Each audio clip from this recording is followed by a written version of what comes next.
Good morning all of you. मैं सरिता मिश्रा आपके अपने सेल्फ स्टडी क्लासेस में स्वागत करती हूँ। उम्मीद करती हूँ कि आप लोग बिल्कुल बढ़िया होंगे, स्वस्थ होंगे, प्रसन्न होंगे। अगर ऑडियो वीडियो सब कुछ क्लियर है तो एक बार थम्स अप दिखा दीजिए कि ऑडियो वीडियो सब कुछ क्लियर है। पूनम है, हिमांशी, दर्शु, अर्शी, प्रवीण, बिल्कुल रश्मि, सभी, सौरभ, सोनी, उपांशा जी। चलिए तो क्लास को स्टार्ट करें अगर सब कुछ क्लियर है तो। ओके चलिए। आपकी जो क्लास रहती है सभी टीचिंग एग्जाम के लिए, चाहे कोई बच्चा सीटेट की प्रिपरेशन कर रहा हो, यूपी टेट, रीट या फिर सुपर टेट, जितने भी टीचिंग एग्जाम की प्रिपरेशन होते हैं सभी एग्जाम के लिए वेरी इंपॉर्टेंट सेशन रहता है। और चूंकि आपको मालूम है कि जो साइकोलॉजी होती है वो आपके नेट में भी पूछी जाती है, जीआरएफ में भी पूछी जाती है ना, तो सभी के लिए इंपॉर्टेंट क्लास रहती है। चलिए तो क्लास को स्टार्ट करते हैं। हाँ, सेल्फ स्टडी क्लासेस तो है ही, साथ में ऐप भी है, ऐप को भी आप सभी इंस्टॉल कर लें। ठीक है, ऐसा कुछ आइकॉन है तो ऐप को इंस्टॉल जरूर करें। इसमें आपको सारी चीजें मिलेंगी, मॉडल पेपर भी मिलेगा और साथ ही साथ आपको हाँ संपूर्ण साहित्य का कोर्स भी आपको मिलेगा। ठीक है, चलिए देखिए आज का पहला क्वेश्चन क्या कह रहा है, ध्यान से क्वेश्चन को पढ़िए और आंसर कीजिए। वंचित समूह के विद्यार्थियों को सामान्य विद्यार्थियों के साथ साथ पढ़ाना चाहिए, इसका अभिप्राय क्या है बताइए। हाँ सभी को गुड मॉर्निंग, दवा करा दीजिए। नहीं नहीं, वो कल हम 11 और 8 बजे वाले क्लास में नहीं आ पाए, नेट पैक खत्म होने की वजह से। मैम रिकॉर्डेड वीडियो हम देख। चलिए बिल्कुल अच्छी बात है, सभी को स्वागत है भाई, दिल से प्यार है, बहुत सारा स्नेह आप सभी के लिए। चलिए भाई, ओके मेरे प्यारे प्यारे बच्चों के लिए सभी के, लवली, सोनी, सीमा, सैमसंग, दर्शु, रीतू, कोई किसी का नाम अगर नहीं ले पाते हैं तो बुरा मत मानना बिल्कुल भी, ठीक है, नाम ले लेंगे, नाम में कुछ ज्यादा खास नहीं है। हम तो चाहते हैं आप वो चीज बनिए, है ना, खरा हीरा बनिए।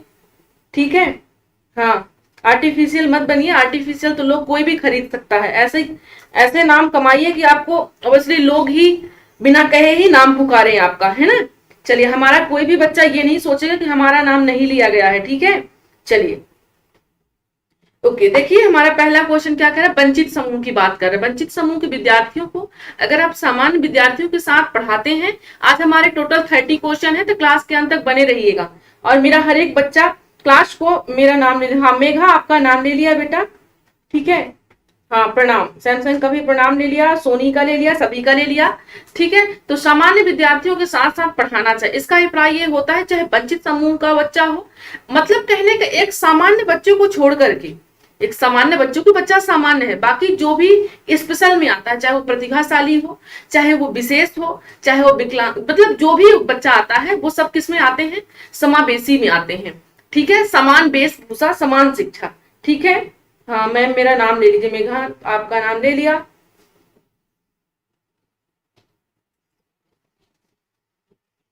जी भाई, ओके अगला क्वेश्चन देखते हैं।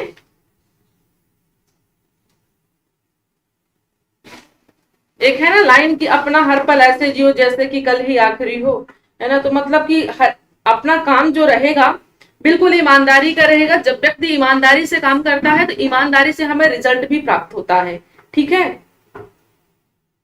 हाँ पाया लागी सौरभ, सभी को। देखिए एक बच्चे को अकेलापन और एकांत पसंद है, ये स्वभाव किससे संबंधित है, आयु के कारण ये अकेलापन बच्चा महसूस करता है, सामाजिक भिन्नता के कारण, सांस्कृतिक भिन्नता के कारण, या फिर प्रजाति भिन्नता के कारण। बताइए किसके कारण ये अकेलापन और एकांत। हाँ सुमन आप भी हैं, बिल्कुल दिख रहे हैं, आप भी हैं। चलिए भाई क्लास को शेयर कर दीजिएगा। हाँ किसी भी धर्म से हो, किसी भी, देखिए बच्चा अकेलापन महसूस करता है है ना। एकल परिवार से बहुत सारे बच्चे होते हैं, बहुत सारे बच्चे संयुक्त परिवार से होते हैं। अब बच्चा जब एकल होता है तो बेशक वो एकांत रहना पसंद करेगा, क्योंकि वो उसकी जो बेसिक मतलब जो उसकी बचपन की आदत है वो एकांत रहने की है। ये सारे कारण, ये सारे रीजन जो होते हैं समाज के कारण होते हैं, सामाजिक भिन्नता के कारण होते हैं। ध्यान दीजिएगा, सांस्कृतिक नहीं आएगा बच्चों, इसमें सामाजिक आएगा, ऑप्शन बी आएगा। ठीक है, हाँ, जो भी बच्चा, एक भी अगर बच्चा कंफ्यूज है थोड़ा सा भी, तो अगला बिल्कुल नेक्स्ट टाइम जब भी कभी आंसर करेंगे तो गलत ना हो। सांस्कृतिक किसी भी बच्चे का अगर आंसर आता है तो गलत है, क्योंकि सांस्कृतिक नहीं हुआ, आपका समाज का ये मानता है, समाज में ये सब होता है। ठीक है, हाँ, देखिए अगला क्वेश्चन देखिए, पूरे आपके 30 क्वेश्चन है। और भाई देखिए, पूरे अगर 30 क्वेश्चन है, मैं मेहनत कर रही हूं, तो आप लोग थोड़ा सा जरा सा मेहनत कर देंगे तो मुझे नहीं लगता कि ज्यादा प्रॉब्लम होगी। ठीक है, मेरे कहने का मतलब आप सभी समझ ही रहे होंगे। ठीक है, एक बच्चे में चूंकि फिर भाषाएं व्यक्ति को समझ में आने लगती हैं कि क्या कहते हैं, है ना। तो मेरा भी आपको जो शॉर्टकट की है वो आपको समझ में आ रही होगी कि मैम क्या कहना चाहती हैं। एक बच्चे में क्या होता है, बेईमानी और चोरी की आदत विकसित हो चुकी है। अब बच्चा अन्य बच्चों के साथ जिस दृष्टिकोण से भिन्न है वो किस तरीके से है, बताइए। शारीरिक गठन, प्रतिभा, संवेग या नैतिकता, बताइए। वेल डन, 40 आप सभी हैं। आज क्यों ना हम 100+ की ओर जाएं, क्योंकि बहुत दिनों से, आज संडे भी है, बहुत सारे बच्चे घर पर भी होंगे, फ्री भी होंगे, तो आप सिर्फ इतना शेयर कीजिएगा कि आज हम 100+ लाइव हो जाएं। आज आपके पूरे 30 क्वेश्चन भी है, तो हमारा हर एक बच्चा बिल्कुल पूरी कोशिश करेगा, ठीक है, शेयर करने की। गुड मॉर्निंग सभी को। दीपक, राजगढ़ की श्रेणी, ममता, सौरभ, सभी को भाई। चलिए, आशा, धीरेन्द्र, सभी को। तो देखिए, चूंकि जो बेईमानी है आदत है, चोरी भी आदत है, ये सारी चीजें अगर बच्चे को नैतिकता सिखाई जाती बचपन से, जो अगर कोहलबर्ग की थ्योरी आपने पढ़ी है, मोरल डिलेमा, नैतिक दुविधा, तो बच्चा ये काम गलत नहीं कर पाता। जो फर्स्ट एज कोहलबर्ग की है, फर्स्ट एज है ना, पूर्व परंपरागत में बच्चा क्या करता है, यहाँ पर बच्चा क्या करता है, पनिशमेंट के कारण कोई काम नहीं करता कि अगर हम चोरी करेंगे तो हमें मार पिटाई होगी। दूसरी एज में इंस्ट्रूमेंटल है ना, सामान का आदान प्रदान करता है, अगर तुम उसे चॉकलेट दोगे तो भी वो तुम्हें देगा, नहीं तो वो नहीं देगा, है ना। हाँ, तो ये हमारी नैतिकता पर डिपेंड करता है, बिल्कुल। चलिए अगला क्वेश्चन देखते हैं भाई। क्वेश्चन को पढ़िए आराम से। नहीं दीपक, ऐसी कोई बात नहीं है, ये तो अपना अपना है ना, किसी को कोई पूछता है, किसी को कोई पूछता है, इसमें कोई व्यक्तिगत किसी को दखलंदाजी देने की जरूरत नहीं है। आप तो बेशक हर एक धर्म को अपना सकते हो, हर एक ईश्वर को अपना सकते हो, यहाँ पर कोई प्रॉब्लम किसी को नहीं होगी। ठीक है, चलिए फिलहाल क्लास में ध्यान दें सभी बच्चे, छोटी छोटी बातों पर ध्यान ना दें, है ना, क्योंकि छोटी छोटी बातें पढ़ाई में ध्यान दो बेटा तो वो आपको याद रहेगी। ठीक है, देखिए ये पल भर का है ना, ये जो बातें हैं, ये कमेंट हैं, ये पल भर का है, लेकिन जो खरा सोना लेकर के, हीरा लेकर के यहाँ से जाओ, ज्ञान लेकर के जाओ, ताकि जीवन में आप कभी भी कहीं भी रहो तो आप उसका प्रयोग कर पाओ, है ना। एक संतुलित व्यक्तित्व कौन सा होता है, जो बराबर बैलेंस करके जो पर्सनालिटी चलती है, उसको किस प्रकार की पर्सनालिटी कहते हैं। पहला है इदम, इदम को इसको ईद भी कहते हैं, परम अहम को सुपर ईगो भी कहते हैं, है ना। हाँ, तो ये आपका इदम हो गया है, ईद कहते हैं, इसको सुपर ईगो कहते हैं। और ये आपका ईद हो गया, इसी को इदम कहते हैं, इसको ईगो कहते हैं। जो इदम और सुपर ईगो मेंटेन करता है वो संतुलित व्यक्तित्व कहलाता है, या फिर इदम और अहम की जो मेंटेन करता है वो कहलाता है, या फिर अहम और परम अहम के बीच संतुलन स्थापित करता है, वो ये मजबूत अहम को बनाता है। मेरा कोई भी बच्चा का, किसी भी बच्चे के गलत आंसर नहीं होना चाहिए, इसलिए मैं ये क्वेश्चन ला करके आई हूँ लेकर के, ताकि आप ऐसी चीजों को भी देख पाओ। बेशक मैं जानती थी कि ये क्वेश्चन चूंकि एग्जाम में आया हुआ है ना, केबीएस में भी आया है ये क्वेश्चन, एनबीएस में भी आया है ना, सुपर टेट में भी आया है, तो कोई भी बच्चा इसको क्वेश्चन को मिस ना करे। चलिए, बिल्कुल ज्यादातर आंसर किसी का डी आ रहा है तो किसी का ए आ रहा है। चलिए हम यहाँ पर क्लियर कर लेते हैं कि हमारा एक, आपने सिगमंड फ्रॉइड की थ्योरी बच्चे पढ़े हैं, सभी बच्चे ने पढ़ा है, कोई नई बात नहीं है ना, कोई नई बात नहीं है, क्योंकि मैं आज पहली बार आप सबको बता रही हूँ, ऐसी कोई नई बात नहीं है। ठीक है, एक सेकंड ध्यान दीजिएगा ताकि अगला कभी भी गलत ना हो, मेरा किसी भी बच्चे का ध्यान देना। देखिए फ्रॉइड ने जो थ्योरी दी है, पहला ईद बताया है, इसको इदम भी कहते हैं, स्पेलिंग इसकी ईद आईडी होती है, लेकिन इसको बोलते हैं हम इदम है। दूसरा होता है हमारा ईगो होता है, ईगो को हम क्या बोलते हैं, अहम हिंदी में बोलते हैं। तीसरा हमारा सुपर ईगो होता है, सुपर ईगो को हम क्या बोलते हैं, हम परम अहम बोलते हैं। ये सभी बच्चे को मालूम है, आई थिंक बिल्कुल मालूम है। इदम को हम क्या कहते हैं, सुखवादी सिद्धांत कहते हैं, क्योंकि इससे मतलब नहीं है कि समाज में क्या रेपुटेशन बनेगी, हमको चाहिए तो चाहिए, ठीक है। हाँ, अहम जो होता है वास्तविकता रियलिटी पर होता है। तीसरा जो होता है परम अहम नैतिकता का सिद्धांत कहते हैं। और इन दोनों को मेंटेन कौन करता है, ईगो करता है। ईद को भी मेंटेन करके रखता है, सुपर ईगो को भी, दोनों में मेंटेन करके रखता है। इसी को बैलेंस कहते हैं, किसको, बीच के ईगो को। अब चूंकि यहाँ पर ईद है, अब ईद को भी मेंटेन कर रहा है, परम अहम को भी मेंटेन कर रहा है, इन दोनों को जो मेंटेन करता है उसको हम संतुलित व्यक्तित्व कहते हैं। तो ऑप्शन ए को हमारा बिल्कुल राइट ऑप्शन जाएगा। एक बार हर एक बच्चा हमारा चेक कर ले अपना आंसर कि हमारी भूल कहां पर हुई है, ठीक है। ए ऑप्शन होगा हमारा, इदम नहीं होगा। इदम, ईद तो है और अहम के बीच संतुलन नहीं, इन दोनों के बीच ईद में संतुलन हो और सुपर ईगो में, इन दोनों को मेंटेन कौन करता है, हमारा ईगो वाला पार्ट यानी अहम करता है ना। इसको पुल भी कहते हैं, पार करने की पुल भी कहते हैं। बहुत सारी किताबों में अलग अलग डेफिनेशन आपको, आप फास्ट आंसर देती हो, you are very good. Okay, चलिए, हाँ बेहतर। अब समझ में हमारे किसी बच्चे कोई डाउट तो नहीं रह गया है, किसी बच्चे को तो नहीं है डाउट कि क्यों हुआ ये आंसर। चलिए, आई थिंक नहीं होना चाहिए, अगर होगा तो बता देना, हम क्लास के अंत में बता देंगे आपको, ठीक है। चलिए, हम चाहते हैं कि आप जो भी पढ़ो पल भर हमारे साथ समय वक्त बिताओ, तो आप ऐसा वक्त बिताओ कि आपको लाइफ टाइम वो चीजें याद रहे, सिर्फ टाइम पास करके ना जाओ यहाँ से। अंतर्मुखी बालक की मुख्य विशेषता कौन सी होती है? पहला है वह कक्षा में सभी से मेलजोल रखता है। दूसरा है वह पाठ सहगामी क्रियाओं में निरंतर भाग लेता है। तीसरा है एकांत में रहकर कम बातचीत करता है। पांचवा है डी है। बताइए, तो आज क्यों सभी बच्चे का अगर मन हो तो आज हम 100 लाइव हो जाते हैं, क्योंकि हम 50 तो हो गए हैं, मान लीजिए 50 हम लाइव हो हैं अभी, 4 मैम सी किए नहीं है।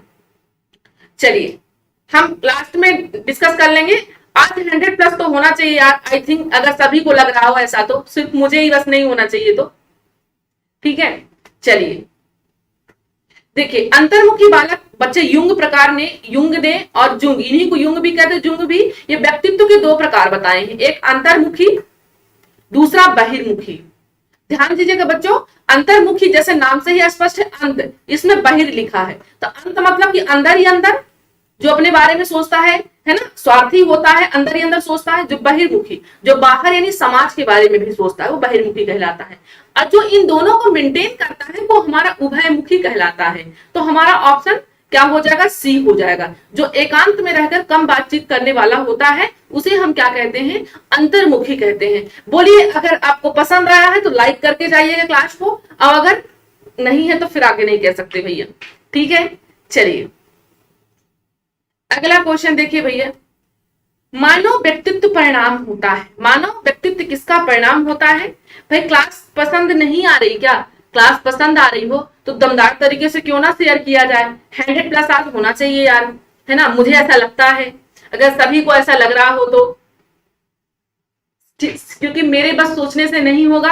अगर जब तक आप सब नहीं सोचेंगे इस चीज को तो मेरे बस सोचने से नहीं होगा, ठीक है।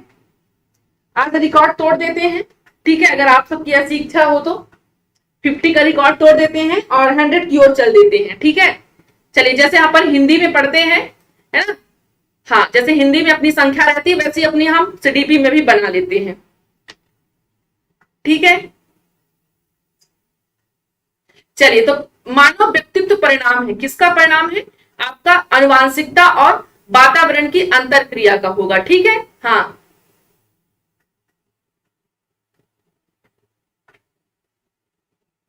चलिए भाई,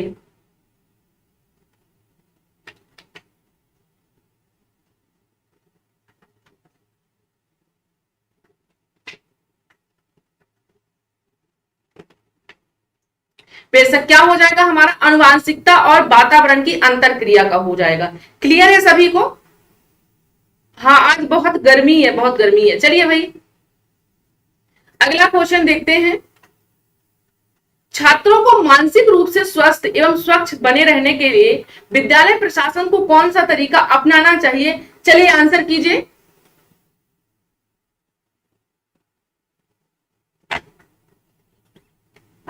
अच्छा, हाँ बिल्कुल सही बात है, बनते ही है टूटने के लिए। चलिए, हाँ, तो हमने 50 को तो पार कर दिया, अपना रिकॉर्ड तो टूट ही गया है। चलिए अब 100 की ओर चल रहे हैं, हो सकता है हो जाए अब, है ना। चलिए देखिए क्या कह रहे हैं, छात्रों को हमें कैसे रहना है, मानसिक स्वस्थ एवं स्वच्छ बने रहने के लिए ध्यान देना है। क्वेश्चन को बच्चा कोई मिस नहीं होगा, कि बहुत सारा बच्चे ऐसे बच्चे होंगे जो विधियों को आंसर कर देंगे, बट ध्यान से आंसर करना है कि कौन सा हमारा ऑप्शन होगा, ठीक है। हाँ देखिए, छात्रों को हमें मानसिक रूप से स्वस्थ रखना है एवं स्वच्छ बने रहने के लिए जो विद्यालय का प्रशासन है, उस प्रशासन को कौन सा तरीका अपनाना चाहिए। घर पर अनुकूल वातावरण, यहाँ बात विद्यालय प्रशासन की हो रही है, घर की बात नहीं हो रही, तो गलत हो जाएगा, ठीक है। ए ऑप्शन हमारा गलत हुआ। अगर हम बातें करते हैं निगरानी की, तो किसी चीज में अगर हम निगरानी करेंगे ना, तो कब तक कर सकते हैं, है ना। अब जानवरों को भी अब पिंजरे में जब आप रखते हो, है ना, पैरोट को अगर आप पिंजरे में रखते हो, तो वो भी सोचता है हम कब निकल जाए, तो किसी को निगरानी में रख करके आप काम नहीं करवा सकते हो, ठीक है। हाँ, शिक्षण विधियां, अब बच्चे को शिक्षण विधियां तो तब काम आएंगी जब उस बच्चा कैसा होगा, स्वस्थ होगा, तो हमारा ऑप्शन यहां पर सी हो जाएगा। हाँ, नियमित स्वास्थ्य परीक्षण होना चाहिए। चलिए अगला क्वेश्चन देखते हैं भैया क्या कह रहा है। एक बच्चा एक बच्चा सदैव दूसरों के प्रति क्या दिखाता है, सहानुभूति दिखाता है, तो ये विचार कहलाता है विचार संबंधी आदत, भावना संबंधी आदत, नाड़ी मंडल संबंधी आदत, या फिर नैतिकता की आदत, बताइए। हाँ, सी ममता का सही है, बाकी बहुत सारे फ्रेंड्स का भी सही है, ठीक है भाई। चलिए बताइए, आंसर कीजिए। एक बच्चा सदैव दूसरों के प्रति क्या दिखाता है, सहानुभूति दिखा। मैम मैंने कहा था आप 30 क्वेश्चन लाओ, क्लास में बहुत बच्चे जुड़ेंगे क्योंकि पेपर में 30 क्वेश्चन आते हैं। हाँ, तो आज आपके 30 क्वेश्चन ही है दीपक, ठीक है। हाँ, 30 क्वेश्चन ही है, देखती हूँ कितने बच्चे आपके जुड़ रहे हैं, ठीक है। चलिए बेशक, चलिए तो एक बच्चा सदैव दूसरों की सहानुभूति, बहुत सारे बच्चे का यहाँ पर आंसर डी आ रहा है, पर एक चीज आपने गौर नहीं किया है, शायद गौर नहीं किया है, बहुत सारे बच्चों ने गौर नहीं किया है। यहाँ पर लगातार नैतिकता देखा तो नैतिकता पे झट से आंसर कर दिया, ठीक है। नैतिकता भी गलत नहीं है, लेकिन अगर आपके पास भावना संबंधी आदत ना होता, तो भावना संबंधी ना होता तो आपका नैतिकता ही आंसर होता, क्योंकि यहाँ पर नैतिकता भी आपकी किस तरह की है, भावना से संबंधित है। अब जब आपके पास भावना ऑप्शन है तो आपका नैतिकता नहीं होगा, है ना, है तो ये नैतिकता के अंतर्गत ही आता है, लेकिन यहाँ पर भाव, क्योंकि बच्चा क्या कर रहा है, सदैव दूसरों के प्रति सहानुभूति दिखाता है। अब देखिए, मान लीजिए कभी कभी क्या होता है, कुछ क्लास में ऐसे बच्चे होते हैं, कुछ ऐसे फ्रेंड्स होते हैं, वो क्या करते हैं, वो बताते हैं कि भैया यार मेरे पापा फीस नहीं भर पा रहे हैं, बहुत सारी प्रॉब्लम्स है, तो फ्रेंड, दूसरा फ्रेंड कहता है तू चिंता मत कर, मैं तेरे बदले अपने घर से अपने पापा से पैसा मांग करके तेरा फीस जमा कर दूंगा। तो यहाँ पर बच्चा उसने क्या किया, भावनाएं उसकी ऐसी थी, अगर भावनाएं उसकी बुरी होती तो कहां से नैतिकता आती, है ना। तो हमारा बी ऑप्शन चले जाए। अगर बी ऑप्शन नहीं होता बच्चे तो नैतिकता सही था, अगर बी नहीं होता, हाँ, तो बी अगर नहीं होता तो भावना आपका बी नहीं होता तो फिर डी ही होता, लेकिन चूंकि भावना है हमारे पास ऑप्शन, तो हमारा बी ही जाएगा आंसर, ठीक है। पहली प्योरिटी तो हम भावना को ही देंगे। और दूसरी चीज, अगर आपके पास ऐसा ऑप्शन आता है कि बी और डी दोनों, तब फिर आपका आंसर दोनों होगा। अगर ऑप्शन ऐसा भी मिलता है कि बी व डी दोनों, तो आपका दोनों भी हो सकता है, लेकिन अगर एक दोनों ऑप्शन अलग अलग दिए हैं तो सिर्फ आपका भावना होगा। तो हमारे हर एक बच्चे को गलत, मतलब कि समझ में आया नहीं आया, वो गलत हो गया, कोई बात नहीं। इसीलिए मैंने ये क्वेश्चन इंक्लूड किया है कि आप इन चीजों को थोड़ा सा एक साइड कर पाओ कि क्या सही है क्या गलत है। मटेरियल बहुत कुछ मिलता है, मैं ऐसा नहीं कहती हूँ कि सिर्फ इसी प्लेटफॉर्म से मेरे द्वारा ही आपको मिलता है, लेकिन पढ़िए वही जो एग्जाम ओरिएंटेड। पढ़ने को बहुत मटेरियल है, बहुत प्लेटफॉर्म है, बहुत सारी किताबें हैं, पर हमें पढ़ना क्या है ये मैटर करता है। अगला क्वेश्चन देखो बच्चों, अच्छी स्मृति की विशेषताएं कौन सी होती हैं? शीघ्र पुनः स्मरण की, शीघ्र पहचान की, अच्छी धारणा की, या फिर उपयुक्त सभी। चलिए बताइए, आज 100 अगर आप सबकी इच्छाएं हो तो हमने 50 का टारगेट तो कंप्लीट ही किया है। 100 का टारगेट अगर आप सबको लगे तो बिल्कुल आज रिकॉर्ड को पहुंचाना है भाई, सभी जोर लगा दीजिए। अगर आप सब भी ऐसा सोच रहे हैं मेरे जैसा ही, तो अपन तो डेली 50 पढ़ते ही है साथ में। चलिए भाई यार देखिए, मतलब खांसी भी मुझे आ रही है, फिर भी क्लास खांसी मतलब बीच में भी रुक गई है, बाकी वैसे बहुत तेजी से थी। आज बी क्वेश्चन पर 52 बच्चे हो गए। हाँ बिल्कुल, 8 क्वेश्चन पर ही 52 बच्चे हो गए, बिल्कुल ममता। चलिए, आप सबका ही है, स्नेह है, आप सबका प्यार है, आप सबका सम्मान है, ठीक है। चलिए, हाँ, ये आपका अच्छी स्मृति, मेमोरी भी आपका चैप्टर में आपके है, तो शीघ्र पुनः स्मरण भी हो जाएगा, पहचान भी होगा, अच्छी धारणा भी होगा, डी होगा ऑप्शन, बिल्कुल करेक्ट है। अगला क्वेश्चन देखते हैं भैया क्या कह रहा है।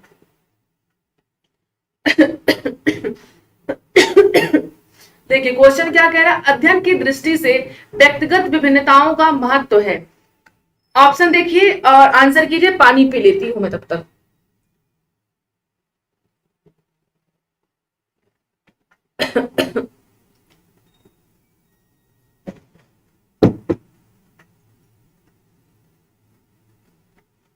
हाँ बिल्कुल हो जाएंगे, सैमसंग कह रहे हैं हो जाएंगे, बिल्कुल हो जाएंगे। देखिए, अध्ययन की दृष्टि से व्यक्तिगत विभिन्नताओं, व्यक्तिगत का मतलब है पर्टिकुलर, किसी की बात हो रही, ध्यान दे दीजिएगा। पर्टिकुलर विभिन्नताओं का महत्व क्या होता है? विद्यार्थी की व्यक्तिगत शिक्षण व्यवस्था, व्यक्तिगत रुचि, विद्यार्थियों का समरूप समूह वर्गीकरण। तो बेशक हमारा डी ऑप्शन होगा, ये सभी कुछ आएगा आपका इंडिविजुअल पर। मैम हाँ बिल्कुल, काढ़ा बनाएंगे, काढ़ा तो मॉर्निंग में हमने लिया भी था, ठीक है। चलिए, अगला क्वेश्चन देखिए, बहुत इंपॉर्टेंट क्वेश्चन है ये। क्वेश्चन आपके डी ट्रिपल एस पी में भी आया है, डी ट्रिपल एस पी में भी आया, केवीएस में भी आया है ना, रीट में भी आया है, और ये आपके सुपर टेट में भी आया। तो ये क्वेश्चन आपके लिए वेरी इंपॉर्टेंट है, इसको ध्यान दीजिएगा, ऐसे क्वेश्चन आपके लिए बनने ही बनने हैं। बताइए। हाँ, आज 100+ बच्चे होने चाहिए भैया। देखिए, व्यक्तित्व आकलन की प्रक्षेपण विधि, एक होती है प्रक्षेपण विधि, यानी इंग्लिश में इसको कहते हैं प्रोजेक्टिव मेथड, और दूसरा होता है नॉन प्रोजेक्टिव, यानी कि अप्रक्षेपण, है ना, ठीक है। हाँ, तो पहला होता है हमारा प्रक्षेपण और दूसरा होता है अप्रक्षेपण। दो प्रकार की यहाँ पर विधियां बेसिकली आपके व्यक्तित्व में देखी जाती है। तो देखिए यहाँ पर बताए प्रक्षेपण का मतलब क्या होता है, कभी कभी क्वेश्चन में भी पूछ देता है प्रक्षेपण का मतलब क्या है। तो आपको क्या आंसर करना है, प्रक्षेपण का मतलब होता है कि एग्जाम्पल सुनिएगा, एग्जाम्पल में आप बेशक अच्छे से क्लियर हो पाएगा। प्रक्षेपण विधियां उन विधियों के लिए प्रयोग किया जाता है जहां पर मान लीजिए किसी बच्चे का सपना ऐसा है कि हमें आईएएस ऑफिसर बनना है, वो बच्चा हमारा आईएएस ऑफिसर नहीं बन पाया। अब उसका जो सपना था वो जागृत अवस्था था, यानी चेतन अवस्था का था। अब वो बच्चे का सपना कहाँ चला गया, अब नहीं कंप्लीट कर पाया, एज उसकी आगे निकल गई, तो वो सपना उसका चला गया किसमें, अचेतन में चला गया। अब जब जो बच्चे का अचेतन में चला गया, तो कभी कभी आपने देखा भी होगा, सदमा लोगों को लग जाता है कि यार मतलब मेरे साथ क्या हो गया, ऐसा नहीं होना चाहिए। तो जो सदमा व्यक्ति के अंदर क्या चल रहा है, अचेतन में उसके मन में क्या चलता है, उन सारी चीजों को जानने के लिए प्रक्षेपण विधियों का हम बेसिकली प्रयोग करते हैं। अब बाकी चेतन के जानने के लिए अप्रक्षेपण का प्रयोग करते हैं, ये सभी वाकिफ हैं, आप सभी नहीं है तो हम एक एक करके आपको बता देते हैं। तो देखिए ध्यान दीजिएगा, पहला है हमारा यहाँ पर कहानी का जो राइट ऑप्शन होगा कहानी विधि होगा। हाँ, हमारे सभी बच्चों का सही आंसर आ रहा है। अगर कहानी विधि है बच्चों, कहानी विधि हमारा तो राइट ऑप्शन हो गया। अब कहानी विधि को किसने दिया है, ये भी आप सबको जानना बहुत जरूरी है ना। हाँ, कमेंट करिए कहानी विधि को किसने दिया है, इनका जो परीक्षण किया है पहला वो किसने किया है, बताइए कहानी विधि का। हाँ, मेरा एक गलत हो गया, कोई बात नहीं है, ठीक है। हाँ हाँ, इनको शॉर्ट में कहानी विधि को SCT भी कहते हैं बेशक। हाँ, 60+ अपन हो गए हैं। हाँ बिल्कुल, SCT भी कहते हैं, वाक्य कहानी पूर्ति भी कहते हैं, वाक्य कहानी पूर्ति। इसमें क्या होता है, बेसिकली एक लाइन, जैसे मान लीजिए कि मेरा देश, मान लीजिए यहाँ पर लिख दिया जाता है मेरा देश डॉट डॉट है। अब यहाँ पर आपको रिक्त स्थान भरना है, इसको कंप्लीट करना है। अब आपकी मेंटेलिटी जो होगी, आपकी विचारधारा जो होगी देश के प्रति, कि आपका देश कैसा, कुछ लोग ये भी भर देंगे बहुत गंदा है, कुछ लोग ये भी भरेंगे बहुत अच्छा है। तो जो जिसकी मेंटेलिटी में होती है वो यहाँ पर देखी जाती है, उसी मेंटेलिटी के अकॉर्डिंग आपकी अवस्थाओं को जाना जाता है, आपकी मन की जो चीजें हैं वो देखा जाता है बेसिकली, ठीक है। हाँ, इसको देने वाले कौन थे, पाइन व टेंडलर। पाइन व टेंडलर कौन से सन में दिए थे, सन 1930 में दिए थे, इसका परीक्षण किए थे। तो ध्यान दीजिएगा, नाम नोट जरूर कर लीजिएगा, पाइन व टेंडलर। क्वेश्चन बनता है किसने दिया है, ठीक है। हाँ, इसमें अधूरी वाक्यों को पूरा करने के लिए दिया जाता है, तो ऑप्शन ए हो जाएगा। बाकी तीन जो हमारे हैं वो हमारे अप्रक्षेपण के यानी नॉन प्रोजेक्टिव के हैं, ठीक है। चलिए भैया अगला क्वेश्चन देखते हैं। आज तो मुझे लगता है कि 30 क्वेश्चन तक में 100 से भी आगे आप सभी जाएंगे। हाँ, गुड मॉर्निंग अंकिता सभी को। राजगढ़ कृष्ण, देखिए बच्चे के व्यक्तित्व के एक सूत्रीय विकास के लिए माँ बाप को चाहिए कि माँ बाप क्या करें, बच्चों को अति सुरक्षित रखें, बच्चे की तुलना लगातार दूसरों से करें, घर में अनुकूल वातावरण प्राप्त करवाएं, बच्चे के लिए योग्य अध्यापक प्रबंध करें। क्या ऑप्शन होगा? हाँ, 70 अपन होने वाले हैं। वेरी गुड, बहुत अच्छा, आप सबका सपोर्ट है, बहुत सारा स्नेह है। बिल्कुल, ये तो प्रूफ हो रहा है। नीतू को देखिए क्लास में अब अजीब अजीब चीजें। हाँ, क्लास में कोई बात नहीं करेगा, बेशक क्लास के अंत तक कोई बात नहीं करेगा जब तक हमारे कंप्लीट 30 क्वेश्चन नहीं हो जाते। हमारा हर एक बच्चा बहुत समझदार है, हम यही अपेक्षा करते हैं अपनी सेल्फ स्टडी क्लासेस में, ठीक है। चलिए भाई, देखिए व्यक्तित्व को एक सूत्रीय विकास के लिए माँ बाप को चाहिए, ध्यान दीजिएगा, ये आपके लाइफ टाइम का बहुत अच्छा समय है। हाँ, देखिए बच्चों को अति सुरक्षित, तो देखिए अति किसी चीज की हम जब रखेंगे तो अति किसी चीज का, चाहे आप दवाई हो चाहे कड़ाई हो, अति हमें नहीं करना चाहिए, नुकसानदायक होता है, तो ये गलत हो जाएगा। बच्चे की तुलना अगर करोगे तो आप लगातार जब तुलना करोगे किसी बच्चे की ना, तो बेशक वो सोचेगा यार जब देखो तो पापा किसी और ही की तुलना करते रहते हैं, मैं तो किसी काम का हूं ही नहीं। अनुकूल अगर वातावरण आप बनाएंगे तो बच्चा आपका बिल्कुल अच्छा परफॉर्मेंस कर पाएगा। सी ऑप्शन होगा। अगला क्वेश्चन देखिए, ध्यान से क्वेश्चन को पढ़िए और आंसर कीजिए। व्यक्तित्व का कौन सा भाग समाज के नैतिक मूल्यों और आदर्शों के आधार पर विकसित होता है? बताइए, इदम होता है, अहम होता है, परम अहम होता है या लिबिडो होता है? चलिए बताइए कौन सा ऑप्शन होगा। सब लोग हाँ शेयर, शांत होकर पढ़ाई करो। बिल्कुल शुभम, सभी भैया भाई बहन सभी हमारे बहुत समझदार हैं आप सब, ठीक है।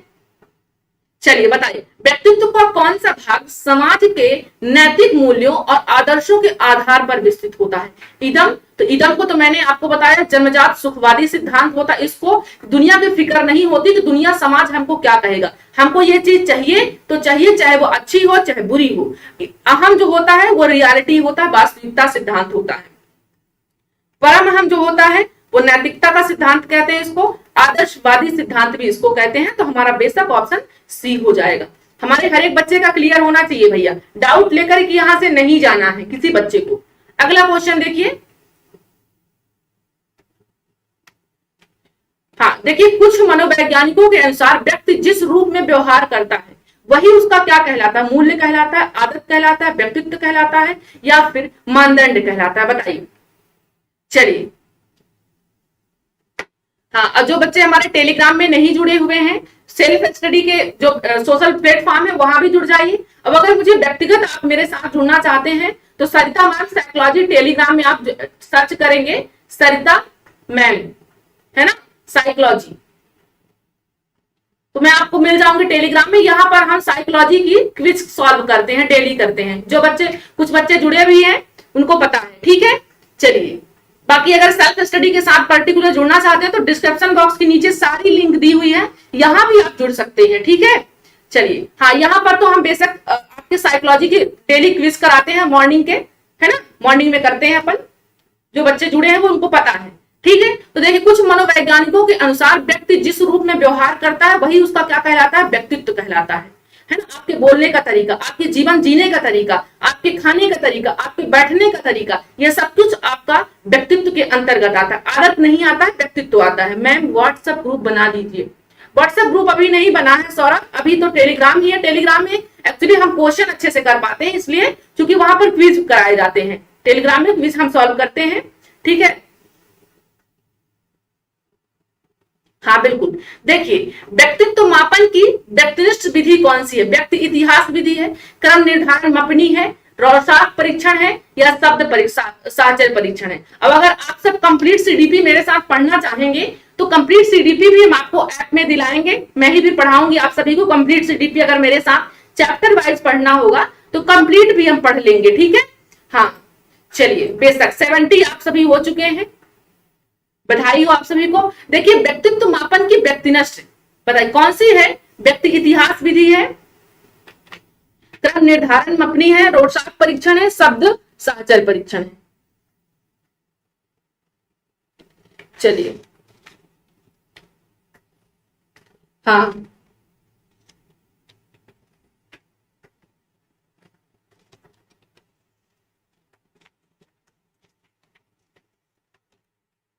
चलिए, बेशक अभी मैंने आपको बताया था, है ना, कि नॉन प्रोजेक्टिव जो मेथोडोलॉजी की जो आपकी विधियां होती हैं नॉन प्रोजेक्टिव की, कौन कौन सी है। जब कभी भी क्वेश्चन बनेगा बच्चों तो इसको ध्यान देना, क्वेश्चन यहाँ से 100% बनता है, क्योंकि ये व्यक्तित्व और बुद्धि चैप्टर से ऐसा कोई एग्जाम नहीं होता कि जहां क्वेश्चन ना बने। मैम टेट और सीटेट के लिए इंपॉर्टेंट है ये क्लास, वेरी इंपॉर्टेंट है विवेक। हाँ, वेरी इंपॉर्टेंट ये क्लास है, सभी टीचिंग एग्जाम के लिए वेरी इंपॉर्टेंट है। देखिए बच्चों, ये नॉन प्रोजेक्टिव यानी कि अप्रक्षेपण विधियां कौन कौन सी हैं, थोड़ा सा शॉर्ट में बता देती हूँ। पहली आपकी आत्मकथा विधि, है ना, आत्मकथा लेखन विधि। दूसरी होती है इसी को, हाँ, दूसरी होती है आपकी प्रश्नावली विधि। तीसरी व्यक्ति इतिहास विधि। चौथी है आपकी साक्षात्कार विधि।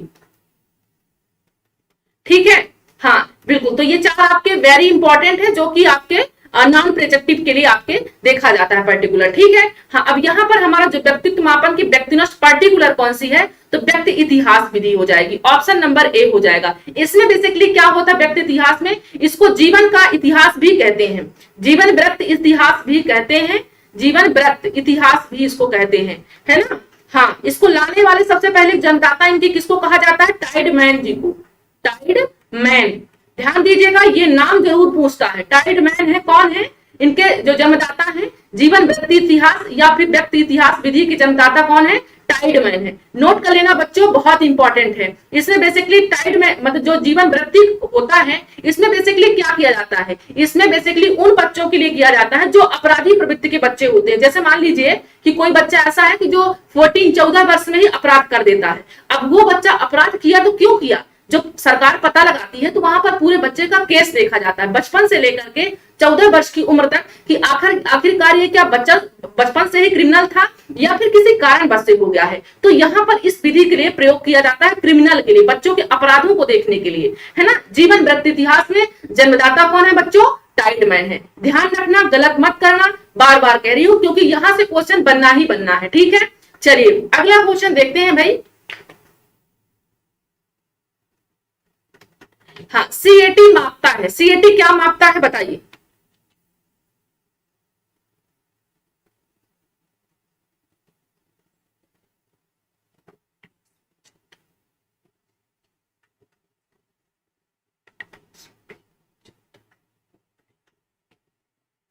हाँ, कोई कमेंट कर रहा है पेड क्लास भी चलता है क्या। हाँ, साहित्य का अगर संपूर्ण कोर्स लेना है तो उसका पेड कोर्स चलता है। ठीक है, संपूर्ण साहित्य, हाँ बिल्कुल।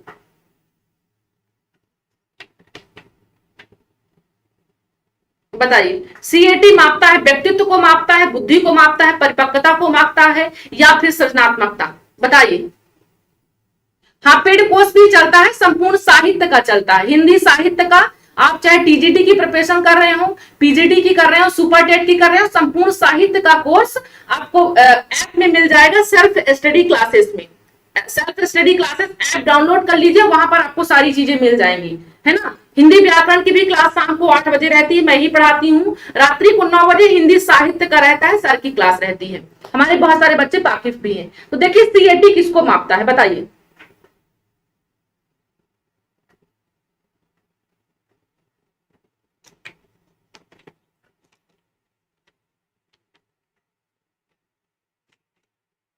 हाँ, व्यक्तित्व मापता है, बिल्कुल सही है, व्यक्तित्व मापता। क्या मापता है सीएटी, व्यक्तित्व। सीएटी को और क्या कहते हैं हिंदी में, इसको फुल फॉर्म क्या है, चिल्ड्रन, सी से होगा चिल्ड्रन, कैट यानी बिल्ली नहीं होगा, ठीक है, ध्यान रखना। चिल्ड्रन अपरसेप्शन,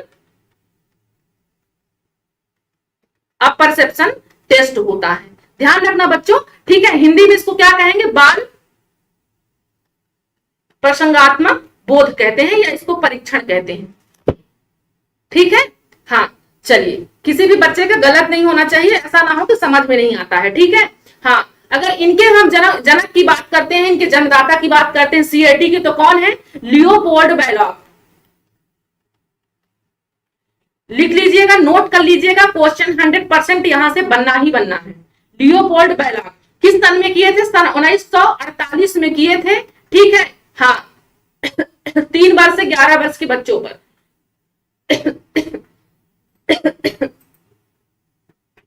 अगला क्वेश्चन देखिए, फ्रॉयड ने व्यक्तित्व को बांटा है। फ्रॉयड ने, हाँ थोड़ी सी अपनी दूरी और है भैया, हम 80 है, 100 कीजिए सभी फ्रेंड्स, हमारे सभी मित्र मिलकर, अगर क्लास पसंद आ रही हो तो। हाँ बिल्कुल 100+ होकर ही रहेंगे। चलिए, फ्रॉयड ने व्यक्तित्व को बांटा है, किस प्रकार बांटा है? अंतर्मुखी तथा बहिर्मुखी व्यक्तित्व के रूप में, इदम अहम तथा परा अहम के रूप में, कृषिकाय तथा पुष्टिकाय के रूप में, एंडोमार्फिक तथा मिसोमार्फिक। देखिए कृषिकाय या पुष्टिकाय, एंडोमार्फिक या मिसोमार्फिक, ये क्रेस्मर व सेल्डन ने दिया है व्यक्तित्व का, ठीक है, ये दोनों ने दिया है। इदम अहम और परा अहम किसने दिया है? सिगमंड फ्रॉयड ने दिया है, सिगमंड फ्रॉयड ने दिया है। और अंतर्मुखी बहिर्मुखी व्यक्तित्व किसने दिया है? ये आपके युंग जी ने दिया है। किसने दिया है? युंग जी ने दिया है। ठीक है, क्लियर हुआ हमारे सभी बच्चे को? चलिए भाई, तो हमारा right option option number B हो जाएगा। हाँ बिल्कुल, हम 100 की ओर जा ही रहे हैं, बस थोड़ी सी दूरी और है हमारी। मैम थोड़ा जल्दी किया करें। चलिए पूजा, जल्दी हो जाएगा। देखिए, मानसिक आरोग्य विज्ञान से तात्पर्य क्या है? अधिक धन उपार्जन करने वाले व्यक्ति का निर्माण करना, धार्मिक प्रवृत्ति वाले व्यक्ति का निर्माण करना, संतुलित एवं व्यवस्थापित व्यक्तित्व का निर्माण करना, या मानसिक आरोग्य विज्ञान से तात्पर्य है? बताइए। हाँ 85 हम सभी लाइव हैं यहाँ पर।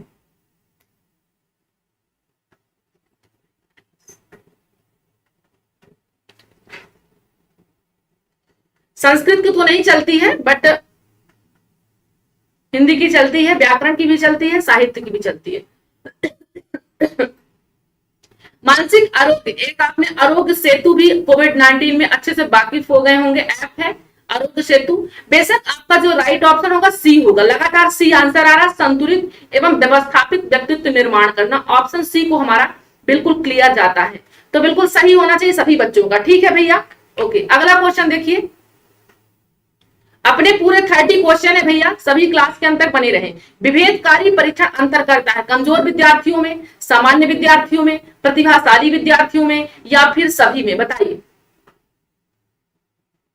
ओके, विभेदकारी, अब आपको जैसे कहते हैं भेद करना, यानी कि अंतर कर देना, अलग अलग पहचान कर पाना, है ना। तो परीक्षण जो अंतर करवाता है वो कमजोर विद्यार्थियों का भी अंतर करता है, सामान्य का भी अंतर करता है, प्रतिभाशाली का, है ना, कि कौन सा बच्चा सामान्य है, आईक्यू पावर देख करके उसको डिफरेंस किया जाता है, कौन सा बच्चा सामान्य है, कौन सा बच्चा चाइल्ड गिफ्टेड है ना। मैम पर्यावरण की क्लास नहीं चलती क्या? सुमन, पर्यावरण की क्लास अभी नहीं चलती है, बट हमारा बच्चा अगर सभी टीचिंग एग्जाम के हैं तो मैं बेशक आपको एक हिंदी पेडागॉजी की पूरा दे दूंगी क्लास, कम से कम 2-3-4 घंटे की लगातार 2-3 दिन दे दूंगी, तो क्लियर हो जाएगा आपका हिंदी पेडागॉजी, है ना।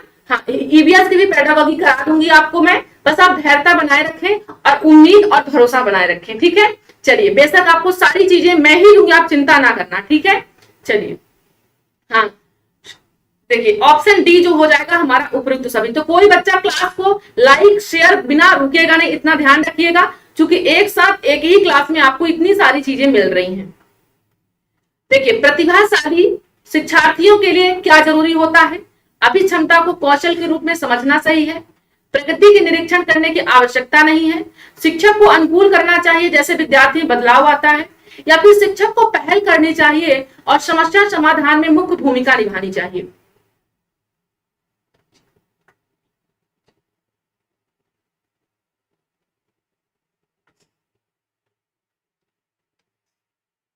हाँ सौरभ, सही नहीं, पता नहीं गले में ज्यादा खराश लग रही है आज। हाँ, वो हमारे ही स्टूडेंट नहीं है ममता, आप सबके भी फ्रेंड्स हैं, आप सबका भी बहुत सपोर्ट रहता है, इस वजह से कोई भी काम हो पाता है ना। हाँ चलिए, हम तो सिर्फ क्लास को लेकर के आते हैं, बाकी शेयर करने का काम तो आप सब करते हैं ना, है ना। हाँ, टेट की सारी क्लास मिलेगी सुमन, आप निश्चिंत रहें। तो देखिए, प्रतिभाशाली शिक्षार्थियों के लिए क्या हो जाएगा? बेशक, हाँ, शिक्षक को क्या करना चाहिए? अनुकूल करना चाहिए, जैसे कि विद्यार्थी में बदलाव हो सके। हमारे हर एक बच्चे का क्लियर हुआ? हाँ, एक सेकंड। हाँ, अभिक्षमता को कौशल के रूप में समझना सही है नहीं है। प्रगति की निरीक्षण करने की मैंने आपको पहले ही बताया है, निरीक्षण करना, है ना, ताका झाकी करना, ये सब सही नहीं। अनुकूल करना चाहिए शिक्षक को जैसे विद्यार्थी में बदलाव आता है। नहीं नहीं बच्चों, अगर डी आंसर कोई कर रहा है, मैंने आपको एक बार ये क्वेश्चन पहले भी कराया है, ये कौन सी मैम ने अपने ग्रुप में शेयर कर दिया क्लास। देखिए यहां पर बच्चे हमारे डी आंसर कर रहे हैं, गलत है, डी ऑप्शन नहीं होगा बच्चों। शिक्षक को क्वेश्चन क्या कह रहा है, एक सेकंड, क्वेश्चन को ध्यान से देखना और अगले कभी गलत ना हो इस चीज का पूरा ध्यान रखना। क्वेश्चन को ध्यान से देखना, मैं आपको बता रही हूँ क्यों नहीं होगा डी। शिक्षक को अनुकूल, चूंकि बच्चा कैसा है, प्रतिभाशाली बच्चा है, ठीक है, क्लियर है। अब आपको पहला दूसरा तो नहीं होगा, आप सभी को मालूम है इतना। अगर हम बात करते हैं सी की और डी की, तो शिक्षक को पहल करनी चाहिए और समस्या समाधान में मुख्य भूमिका निभानी चाहिए। बच्चा प्रतिभाशाली है बच्चों, तो यहाँ पर मुख्य भूमिका अगर टीचर निभाएगा तो फिर बच्चा क्या करेगा, बच्चे का रोल तो अहम होना चाहिए, सक्रिय होना चाहिए। सॉरी मेरा आंसर गलत है, सी होगा, है ना। अनुकूल करना चाहिए, जैसे विद्यार्थी में बदलाव आता है। ये क्वेश्चन मैंने पहले भी इंक्लूड किया था, इसी कारण तब भी आपका सही नहीं हो पाया था, है ना। अब आप नेक्स्ट टाइम गलत मत करना कोई भी बच्चा, मैम जल्दी के चक्कर में गलत कर दिया, कोई बात नहीं सौरभ, कोई बात नहीं, अब नेक्स्ट टाइम मत करना प्लीज मैम, फास्ट क्वेश्चन करा दीजिए। हाँ चलिए अगला क्वेश्चन देखिए, बाल, यहाँ पर बाल होगा, बाल अपराधियों की आयु कितनी होती है, 5 से 10 वर्ष होती है, 3 से 12 वर्ष होती है, 18 वर्ष से होती है, कम होती है, या 18 वर्ष से अधिक होती है, बताइए भाई। लाइव अपन 75 80 है, पर लाइव की संख्या इतनी कम क्यों है, क्लास पसंद नहीं है, क्या रीजन है?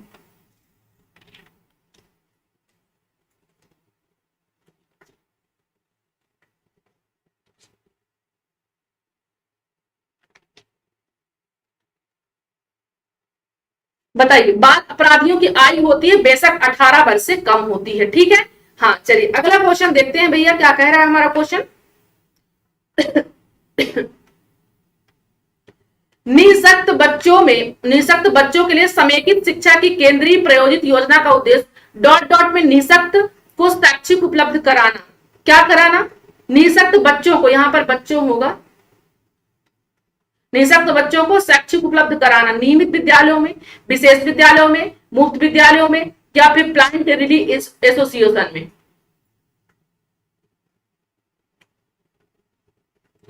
चलिए तो अपने आज 100 होने चाहिए भैया, अगर अपन 80 में हैं तो 20 फ्रेंड्स तो बिल्कुल लेकर के आइए।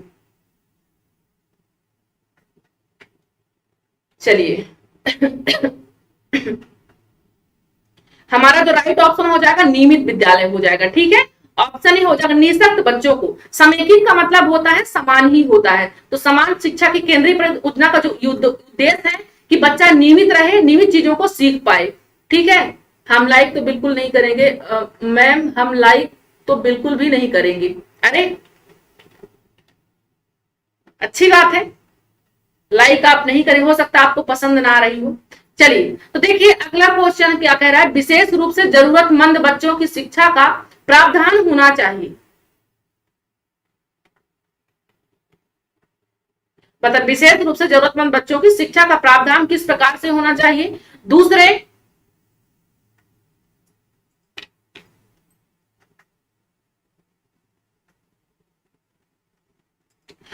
सामान्य बच्चों के साथ, विशेष विद्यालयों में विशेष विद्यालयों में, या फिर विशेष विद्यालयों में शिक्षकों के द्वारा, बताइए।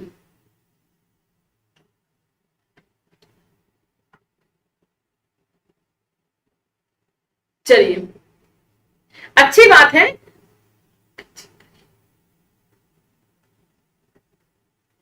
बिल्कुल विशेष रूप से जरूरतमंद बच्चों की शिक्षा का प्रावधान किस प्रकार से होना चाहिए, बेशक हमें कैसा होना चाहिए, बताइए सभी फ्रेंड्स। हाँ दूसरे सामान्य बच्चों के साथ होना चाहिए, ठीक है, हाँ सामान्य बच्चों के साथ होना चाहिए ताकि बच्चा अलग थलग महसूस ना करे। देखिए मैं कभी यकीन नहीं करती हूँ कोई मेरे बारे में निगेटिव बोलता है, पॉजिटिव, सभी मेरे लिए समान है, अच्छा है, वो भी हमारी कमी बताने वाला भी कोई ना कोई होना चाहिए, ठीक है बच्चों। हाँ परेशान नहीं होते हैं, हताश नहीं होते हैं, ठीक है। चलिए देखिए सृजनात्मकता मुख्य रूप से संबंधित होती है, जीवन में हर एक को होना जरूरी होता है, ठीक है, हो सकता है अभी कमी बताने वाला हो वो ही हो, है ना। चलिए अभिसारी चिंतन, अपसारी चिंतन, अनुकरण, मॉडलिंग। और जो बच्चे टेलीग्राम में जुड़े नहीं है, सरिता मैम साइकोलॉजी में टेलीग्राम में जुड़ जाएंगे, वहां हम डेली सॉल्व कराते हैं, क्विज सॉल्व करते हैं, बहुत सारे बच्चे जुड़ भी गए हैं, जो नहीं जुड़े हैं वो जुड़ जाएंगे, ठीक है। देखिए हाँ और चैनल को सब्सक्राइब करके और ऐप को डाउनलोड जरूर कर लेंगे। ऐप पर आपको सारी चीजें फैसिलिटी अपनी देख लेंगे, मॉडल पेपर भी है वहां पर आपके लिए, क्लासेस भी है, पूरा संपूर्ण साहित्य का कोर्स भी है।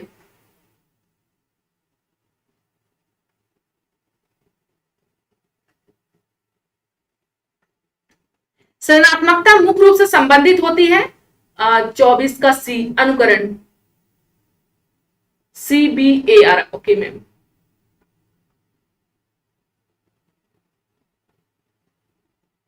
हाँ चलिए देखिए, सृजनात्मकता मुख्य रूप से कैसी होती है, क्रिएट, आप सभी को मालूम है सृजनात्मकता जो होती है वो क्रिएटिव होती है। अब जब क्रिएटिव होती हो तो बेशक एक होता है अभिसारी चिंतन, दूसरा होता है अपसारी चिंतन, तीसरा होता है आलोचनात्मक चिंतन। ठीक है, आलोचनात्मक 3 प्रकार का चिंतन होता है।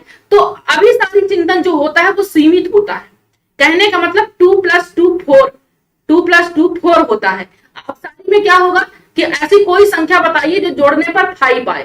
क्वेश्चन बनता है अपसारी में बनेगा तो 2+2 क्या होगा, तो बेशक 4 ही होगा, एक आंसर बनेगा। अब 5 तो इसका आंसर होगा नहीं, लेकिन यहीं पर अपसारी में बनेगा, अपसारी में कि बताइए ऐसी कोई संख्या बताइए जो जोड़ने पर 5 आए, तो 2+3 भी 5 आएगा, है ना। हाँ बिल्कुल, 3+2 भी आएगा। हाँ, चलिए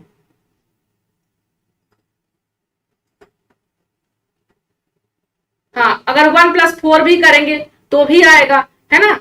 हाँ चलिए बिल्कुल, तो देखिए यहां पर ही अपसारी हो जाएगा। तो हमारा जो राइट ऑप्शन होगा वो अपसारी चिंतन हो जाएगा, क्योंकि अपसारी चिंतन आपका क्रिएटिव का प्रकार है। ठीक है, चलिए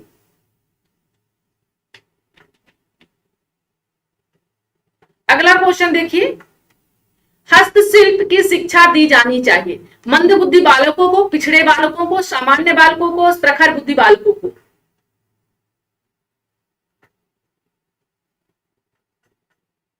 क्लास में शांति बनाए रखें, एक शिक्षक होने के नाते अपना परिचय दें।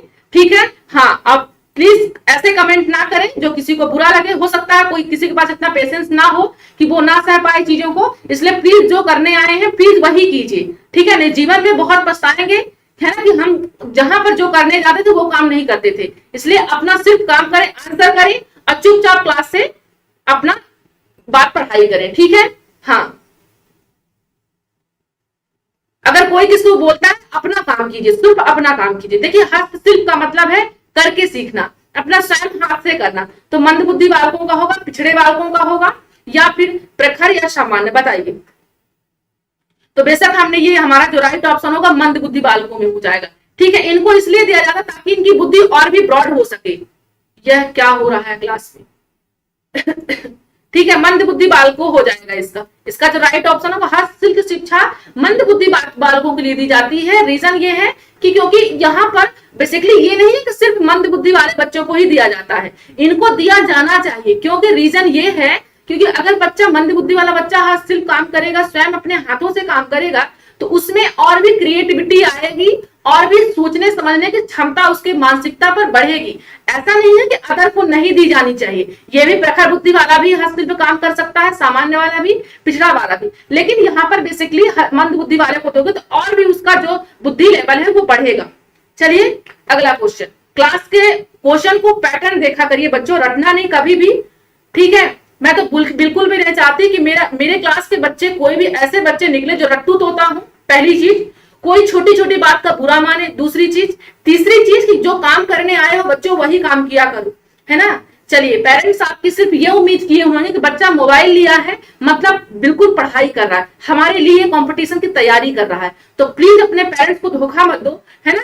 हाँ प्लीज, हो सके तो ये काम मत करो, जो काम करने आते हो वही करो, नहीं तो कहते हैं ना कि अब आगे नहीं बोलूंगी। ठीक है, चलो देखिए, निम्नलिखित में से कौन से विशिष्ट बालकों की श्रेणी में नहीं आते हैं,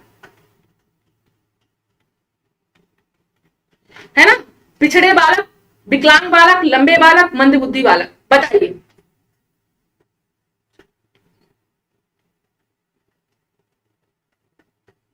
चलिए, निम्नलिखित में कौन से विशिष्ट बालकों की श्रेणी में नहीं आते, पिछड़े बालक नहीं आते, विकलांग बालक, लंबे बालक या फिर मंद बुद्धि बालक।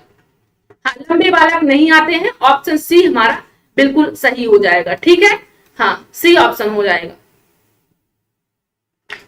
अगला क्वेश्चन देखिए भाई, 3 क्वेश्चन और बचे हैं अपने, ठीक है। देखिए, प्रतिभाशाली विद्यार्थी शिक्षार्थियों के लिए भाई वेरी गुड, आप सभी 90 प्लस हो, है ना। 3 क्वेश्चन में 10 फ्रेंड्स और शेयर कर दिए तो अपने आज हम 100 प्लस हो जाएं, अपना टारगेट कंप्लीट लाइफ का हो जाएगा आज। हाँ चलिए, वेरी गुड, 90 अपन है, 10 प्लस और जाना है, 100 अपने पूरे हो जाएंगे, ठीक है। देखिए, प्रतिभाशाली शिक्षार्थियों के लिए क्या होना चाहिए, ठीक है। शिक्षक को पहल करनी चाहिए और समस्या समाधान में मुख्य भूमिका निभानी चाहिए। अभी क्षमता को कौशल के रूप में समझना सही है, या फिर प्रगति का निरीक्षण करने की आवश्यकता सही है, या फिर शिक्षक को अनुकूल करना चाहिए जैसे विद्यार्थी में बदलाव आता है। एक जो बच्चा कहता है कि हम तो क्लास से जा रहे हैं, ऐसा मत सोचो, है ना। जब शेर चलता है ना तो शेर को मारने के लिए बहुत सारे लोग होते हैं। एक एग्जांपल आप लोग दीजिए, बुरा मत मानना, कोई भी बच्चा हमारे लिए समान है, लेकिन मैं एक एग्जांपल देती हूँ कि शेर को मारने के लिए बहुत सारे लोग लग जाते हैं, लेकिन कभी मार नहीं पाते, वो अपने चाल से ही चलता है। जलते हैं उससे लोग, लेकिन फिर भी वहां पर कुछ नहीं कर पाते। तो अपनी चाल से चलो, जो काम करने आते हो वो काम करके जाओ, किसी को कोई प्रॉब्लम ना हो और ना तो एक दूसरे का टेंशन लो, ठीक है। यहाँ पर कोई आपका कोई फैमिली ऐसा नहीं है कि यहाँ पर कोई किसी का आपका छीना जा रहा है। पढ़ने आते हो सभी, आंसर करो और निकलो अपना, ठीक है।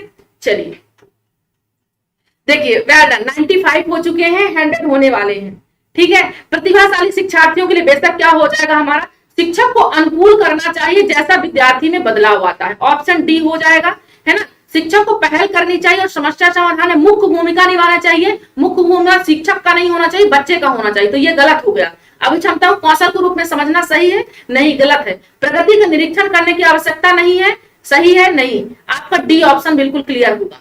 चलिए, हाँ, अगला क्वेश्चन देखते हैं। जितने शैतान हो उतने अच्छे भी आप सब हो। देखिए, सभी के लिए विद्यालयों में सभी की शिक्षा निम्नलिखित में से किसके लिए प्रचार वाक्य हो सकता है। मतलब कहने का मेरा यह है कि बहुत प्यारे हो आप सब, है ना। ऐसी नोकझोंक तो परिवार में भी चलती रहती है, लेकिन यहाँ पर बच्चों ध्यान से क्वेश्चन देखा करो, ठीक है। हाँ देखिए, सशक्तिशील शिक्षा, समावेशी शिक्षा, सहयोगात्मक शिक्षा या फिर पृथक शिक्षा, कौन सा होगा बताइए।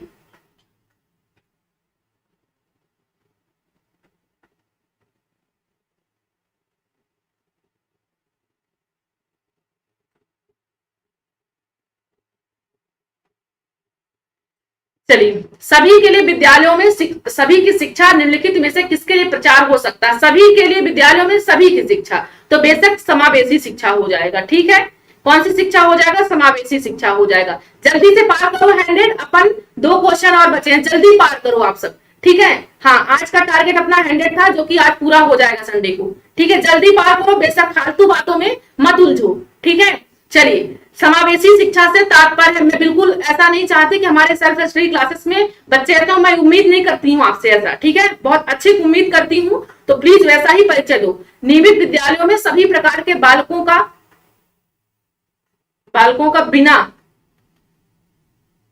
बिना किसी भेदभाव के स्वागत करना, शिक्षा का एक विशेष तरीका जिससे सभी बालक सीख सकें, कड़ी दाखिला प्रक्रिया को बढ़ावा देना, शिक्षण के लिए विशेष विद्यालयों को प्रयोग करना। समावेशी शिक्षा का तात्पर्य है कड़ी दाखिला देना नहीं, विशेष विद्यालयों का प्रयोग करना, शिक्षा का एक विशेष तरीका जिससे सभी बालक सीख सके, नियमित विद्यालयों में सभी प्रकार के बालकों का बिना किसी भेदभाव का स्वागत करना। तो क्या हो जाएगा, नियमित विद्यालय हमारा राइट ऑप्शन ए हो जाएगा। हाँ, नियमित विद्यालय में सभी प्रकार के बालकों को बिना किसी भेदभाव के स्वागत करना हमारा ऑप्शन नंबर ए को जाता है भैया। अगला क्वेश्चन लास्ट है हमारा 30 क्वेश्चन। देखिए, एक समावेशी विद्यालय डॉट डॉट है, शिक्षार्थियों की निर्योग्यता के अनुसार उनके सीखने की आवश्यकताओं को निर्धारित करता है, और हर एक बच्चा आज अपना नंबर बता करके जरूर जाए कि हमारे कितने नंबर आए हैं। और यहाँ पर टेलीग्राम में सभी बच्चे जुड़ जाएंगे, साइकोलॉजी में सरिता मैम साइकोलॉजी, टेलीग्राम में जुड़ जाइएगा, वहां पर हम क्विज सॉल्व करते हैं साइकोलॉजी की डेली, ठीक है। जो बच्चा नहीं जुड़ा होगा जुड़ जाएगा। देखिए, एक समावेशी विद्यालय शिक्षार्थियों की निर्योग्यता के अनुसार उसकी सीखने की आवश्यकता को निर्धारित करता है। क्या ऐसा होता है, शिक्षार्थियों की क्षमताओं की परवाह किए बिना सभी के अधिगम परिणामों को सुधारने के लिए प्रतिबद्ध होता है, शिक्षार्थियों के मध्य अंतर करता है, और विशेष रूप से सक्षम बच्चों को कम चुनौतीपूर्ण उपलब्धि लक्ष्य निर्धारित करता है। आपका रियल नाम बताओ प्लीज। मेरा नाम सरिता मिश्रा है, ठीक है। हाँ, विशेष रूप से योग्य शिक्षार्थियों के अधिगत परिणामों को सुधारने के लिए विशिष्ट रूप से प्रतिबद्ध है। हाँ, तो देखिए हमारा जो राइट ऑप्शन होगा वो बी हो जाएगा, शिक्षार्थियों की क्षमताओं की परवाह किए बिना सभी वर्ग है यहाँ पर, तो सभी में समावेशी ही होता है, ठीक है। हाँ, सभी के अधिगम परिणामों को सुधारने के लिए प्रतिबद्ध होता है। ऑप्शन बी भैया क्लियर हुआ अपना, 8 क्वेश्चन कंप्लीट हुआ, ठीक है। चलिए तो हाँ, अब ध्यान से देखिए क्या क्या आपको प्रोसेस करनी है। इंस्टाग्राम में आप सर से जुड़ जाइए सेल्फ स्टडी क्लासेस में, ये व्हाट्सएप नंबर है सेल्फ स्टडी क्लासेस का, यहाँ भी आप जुड़ जाइए, ठीक है। हाँ, यूट्यूब चैनल को सब्सक्राइब करके जरूर जाइएगा, फेसबुक में भी जुड़ सकते हैं, ट्विटर पे भी जुड़ सकते हैं। और अगर आप मुझसे पर्सनली जुड़ना चाहते हैं टेलीग्राम में, तो सरिता मैम लिखेंगे, सरिता मैम साइकोलॉजी, तो आपको मैं टेलीग्राम में मिल जाऊंगी, ठीक है। हाँ, वहां पर हम क्विज सॉल्व करते हैं साइकोलॉजी के, ठीक है, जिसमें टीचिंग एग्जाम के लिए वेरी इंपॉर्टेंट रहता है, ठीक है बच्चों। तो आज की क्लास हमारी यही ऑफ होती है, मिलेंगे हम शाम को हिंदी व्याकरण में शाम को 8 बजे, तो कोई भी बच्चा क्लास मिस नहीं करेगा। चलिए भाई, तो क्लास कैसी लगी अपना फीडबैक दे करके जरूर जाइएगा, उम्मीद करती हूँ क्लास आपको पसंद लगी होगी। चलिए 26 + 30 आया किसी का, ओके, थैंक यू, सबको अच्छा लगा क्लास, आपसे व्हाट्सएप में जुड़ना है।